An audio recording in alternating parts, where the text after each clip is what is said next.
Hello friends, स्वागत है आपका जीके बाय विनायक में। आज हम कवर करेंगे साइंस के कुछ इंपॉर्टेंट क्वेश्चन। ये दोनों पहले और सेकंड क्वेश्चन दोनों रिपीट हुए हैं। पहला प्रश्न है, एनीमोमीटर किसके लिए उपयोग होता है? तो इसका आंसर हो जाएगा हवा की गति के लिए। अब विटामिन के मानव शरीर में किस कार्य के लिए आवश्यक है? तो वो है रक्त का थक्का जमने के लिए। ये सारे क्वेश्चन रिपीट होते रहेंगे, इससे क्या है आपका रिविजन होते रहेगा। ठीक है फ्रेंड्स। अगला प्रश्न है, राइबोसोम किस प्रक्रिया में महत्वपूर्ण है? तो इसका आंसर हो जाएगा प्रोटीन संश्लेषण में। इसको भी देख चुके हैं हम लोग। प्लायोटेड लीवर जैसी संरचना किसमें पाई जाती है? तो इसका आंसर हो जाएगा क्लोरोप्लास्ट।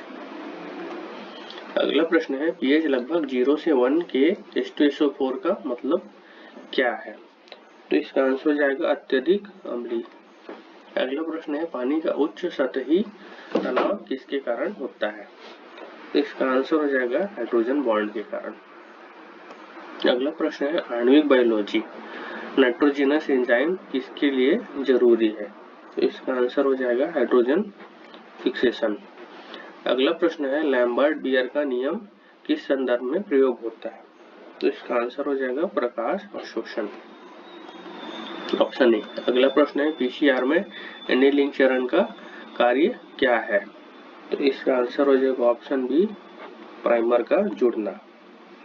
अगला प्रश्न है, क्लॉसियस और क्लैपेरियन समीकरण किस संतुलन को दर्शाता है? तो इसका आंसर हो जाएगा गैस और तरल। अगला प्रश्न है, जियोस्टेशनरी उपग्रह की ऊंचाई लगभग कितनी होती है? तो जियोस्टेशनरी उपग्रह की ऊंचाई लगभग होती है 36,000 किलोमीटर, ऑप्शन ए।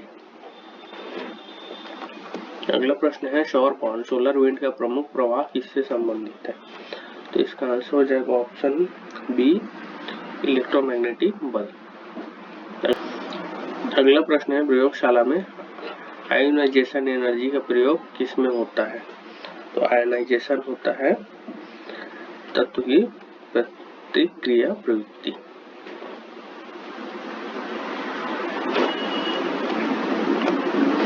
अगला प्रश्न है, पीजो इलेक्ट्रिक प्रभाव किसमें उपयोगी है? तो इसका आंसर हो जाएगा दबाव चार्ज कन्वर्सन। अगला प्रश्न है, एटीपी उत्पादन के लिए सबसे अधिक ऊर्जा कौन सी प्रक्रिया देती है? तो इसका आंसर हो जाएगा ऑप्शन सी, इलेक्ट्रॉन ट्रांसपोर्ट। अगला प्रश्न है, क्यूरी तापमान किसका मापन है? क्यूरी तापमान है मापन चुंबकीय अवस्था में बदलाव। अगला प्रश्न है, क्वांटम सुपरपोजिशन सिद्धांत किस प्रयोग से संबंधित है? तो इसका आंसर हो जाएगा डबल स्लिट, ऑप्शन ए। अगला प्रश्न है, डार्क एनर्जी ब्रह्मांड में किसका प्रमुख कारण मानी जाती है? तो इसका आंसर हो जाएगा तेजी से विस्तार, ऑप्शन बी। डीनेज एंजाइम का कार्य क्या होता है? तो इसका आंसर हो जाएगा ऑप्शन बी, डीएनए को काटता है। अगला प्रश्न है, सीएफयू का पूरा नाम क्या है? तो इसका आंसर हो जाएगा कॉलोनी फॉर्मिंग यूनिट्स। अगला प्रश्न है, रेनॉल्ड्स संख्या किस प्रवाह को मापती है? तो इसका आंसर हो जाएगा ऑप्शन ए, जड़त्व और चिपचिपाहट के अनुपात को, ऑप्शन ए। अगला प्रश्न है, टनलिंग और मैग्नेटो रेजिस्टेंस तकनीक किसमें उपयोग होती है? तो इसका आंसर हो जाएगा option B, digital hard disk में। अगला प्रश्न है, C13 NMR में स्पिन क्वांटम संख्या क्या है? तो इसका आंसर हो जाएगा ऑप्शन बी, 1/2। अगला प्रश्न है, फोटोसिंथेसिस की जेड स्कीम किसका वर्णन करती है? तो ऑप्शन ए, इलेक्ट्रॉन स्थानांतरण। अगला प्रश्न है, सुपर फ्लूइडिटी पहली बार किसमें पाया गया? तो इसका आंसर हो जाएगा ऑप्शन बी, हीलियम 4। अगला प्रश्न है, इलेक्ट्रोनिगेटिविटी का पैमाना किस मापदंड पर है? तो इसका आंसर हो जाएगा ऑप्शन सी, 0 to 4। अगला प्रश्न है, पॉलिंग स्केल पर सबसे अधिक इलेक्ट्रोनिगेटिव तत्व कौन सा है? तो इसका आंसर हो जाएगा ऑप्शन ए, फ्लोरीन।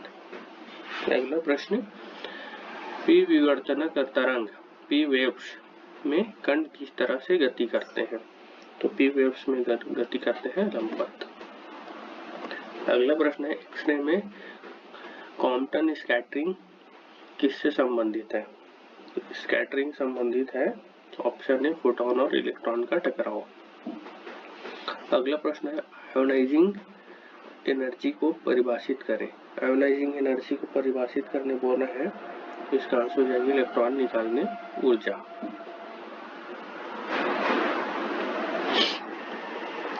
अगला प्रश्न है लिथिफिकेशन प्रक्रिया में क्या होता है? तो इसका आंसर हो जाएगा ऑप्शन ए, मिट्टी से चट्टान बन जाता है। अगला प्रश्न है थर्मोलाइन सर्कुलेशन। थर्मोलाइन सर्कुलेशन किस कारण से संचालित होती है? तो इसका आंसर हो जाएगा ऑप्शन ए, ताप और लवणता पर। अगला प्रश्न है मैग्नेटिक कॉन्फिनमेंट फ्यूजन एमएफसी में किस प्लाज्मा का उपयोग होता है?